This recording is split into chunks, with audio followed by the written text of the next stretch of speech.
मसीह में प्रिय विश्वासियों, आज हम परमेश्वर के वचन में से योना नबी की किताब को हम अध्ययन करेंगे। यह वचन हम देखने पाएंगे कि योना नबी की किताब हमें किस प्रकार से अपनी बुलाहट में परमेश्वर की बुलाहट को प्रदर्शित करती है, किस प्रकार हमें परमेश्वर की ओर फिरने को कहता है, किस प्रकार हमें परमेश्वर की ओर फिरने को कहता है। यहाँ वचन हम देखते हैं योना नबी की जो किताब है, यह बाइबल में सबसे विचित्र किताब है, सबसे अलग। यहाँ पे हम देखते हैं परमेश्वर को वचन परमेश्वर की बुलाहट को प्रकट करती है। दूसरा, परमेश्वर के सामने प्रस्ताव मन लेकर आओ कहता है। और तीसरी बातें हम देखते हैं कि परमेश्वर का आज्ञा का पालन करने को बतलाता है। इसी प्रकार परमेश्वर किस प्रकार से दयावंत है उसके विषय में हम जानने पाते हैं इस बाइबल में। जैसे हम देखेंगे यहाँ पे पहला अध्याय उसका 2 वचन में कहता है कि उठकर उस बड़े नीनवे नगर में जा और उसके विरुद्ध प्रचार कर, क्योंकि उसकी बुराई मेरी दृष्टि में बढ़ गई है। आज परमेश्वर की बुलाहट इसी प्रकार हमारे सामने आई होगी प्रियो। आज हम विश्वासियों से परमेश्वर का यह बुलाहट है कि उठकर उस पवित्र भवन में जा और वहाँ पर मसीह विरोधियों के लिए प्रार्थना कर कहता है। मसीह विरोधियों के लिए प्रार्थना कर, और क्योंकि संसार की बुराई मेरी दृष्टि में बढ़ चुकी है, तो उठ और जा उस भवन में, उस संगति में जा जहाँ पे प्रार्थना की जाती है, और उस जगह पर जाकर उन मसीह विरोधियों के लिए प्रार्थना कर जो इस संसार में बुराइयों को फैलाने में लगे हुए हैं, लड़ाई को फैलाने में लगे हुए हैं।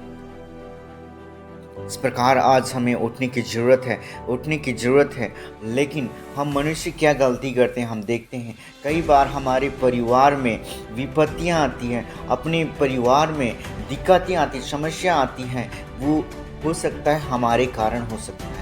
जिस प्रकार नीनवे नगर में जाने से पहले वो तर्शीश को भाग रहा था, यहाँ पे देखते हैं जिस जहाज़ में वो जा रहा था, उस जहाज़ के लोगों के ऊपर विपत्ति आई। यहाँ वचन कहता है पहला अध्याय उसका 12 पद में, उसने उनसे कहा, मुझे उठाकर समुद्र में फेंक दो, तब समुद्र शांत हो जाएगा, क्योंकि मैं जानता हूँ कि यह भारी आंधी तुम्हारे ऊपर मेरे ही कारण आई है। यहाँ पे योना नबी स्वयं बोलता है कि ये जो समस्या है वो मेरे कारण आई है। आज्ञा का पालन ना करने के द्वारा, आज्ञा को ना मानने के द्वारा जो समस्या आई है वो मेरे कारण आई है। आज हमारे परिवार में, आज हमारे जीवन में हो सकता है कई सारी दिक्कतें होंगी, कई सारी समस्या होंगी, लेकिन परमेश्वर का वचन कहता है कि यहाँ पे हम देखने पाते हैं योना नबी स्वयं कहता है कि मेरे कारण ये जो समस्या है वो मेरे कारण आई है, इसलिए मुझे उठाकर उस समुद्र में फेंक दो ताकि समुद्र शांत हो जाएगा। सच में मसीह में प्रियो, आज हमारे परिवार में हो सकता है कई दिक्कतें आई होंगी, कई परेशानियाँ आई होंगी, लेकिन प्रभु परमेश्वर का वचन कहता है कि ये जो समस्या होती है वो परमेश्वर की आज्ञा का पालन न करने के द्वारा होती है। यदि आज हम अपने जीवन में परमेश्वर की आज्ञा का पालन नहीं करते हैं, उसके वचन को नहीं मानते हैं, उसकी बुलाहट को नहीं पहचानते हैं, तो परमेश्वर सच में हमारे जीवन में तकलीफें भेजता है, परीक्षाओं में हमें डाल देता है। आज हमारे जीवन में भी हो सकता है, आज यदि हमारा परिवार सक्सेस नहीं है, सफल नहीं है, तो हो सकता है ये परेशानी हो सकता है हमारे द्वारा हो सकती है, ये जो असफलता है हमारे कारण हो सकती है। तो दूसरी चीज़ें हम देखेंगे यहाँ पे कि योना नबी कहता है, प्रार्थना करता है, जब वो मछली के पेट के अंदर में रहता है तब वो यहोवा को पुकारता है, दुहाई देता है, प्रार्थना करता है, और वो जान जाता है वहाँ पे और बोलता है कि जो लोग धोखे की व्यर्थ वस्तुओं पर मन लगाते हैं वे अपने करुणा निधान को छोड़ देते हैं। अर्थात आज हम मनुष्य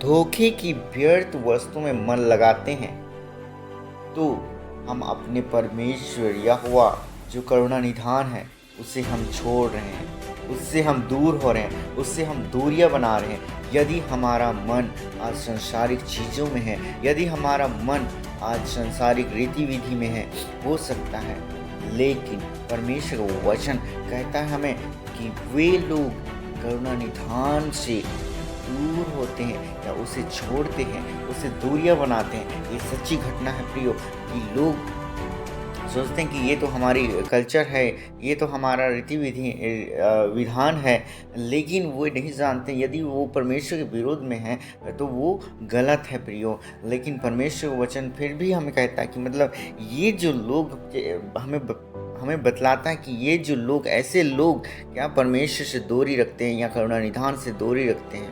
तो आज हम अपनी सांसारिक विधियों से, सांसारिक चीज़ों में मन लगाकर हम परमेश्वर से दूरी बना रहे हैं, ये भी आज हमें जानने की ज़रूरत है। तीसरी चीज़ें हम देखते हैं कि यहाँ परमेश्वर का वचन कहता है कि पछतावे मन लेकर आने वाले लोगों पर दया करने वाला परमेश्वर है। क्योंकि 3 अध्याय उसका 8 पद में हम देखते हैं कि यहाँ पे मनुष्य और पशु दोनों टाट ओढ़े और वे परमेश्वर की दुहाई चिल्ला चिल्ला कर दें और अपने कुमार्ग से फिरें और उस उपद्रव से जो वे करते हैं पछताव करें। यहाँ पे परमेश्वर वचन कहता है, यहाँ पे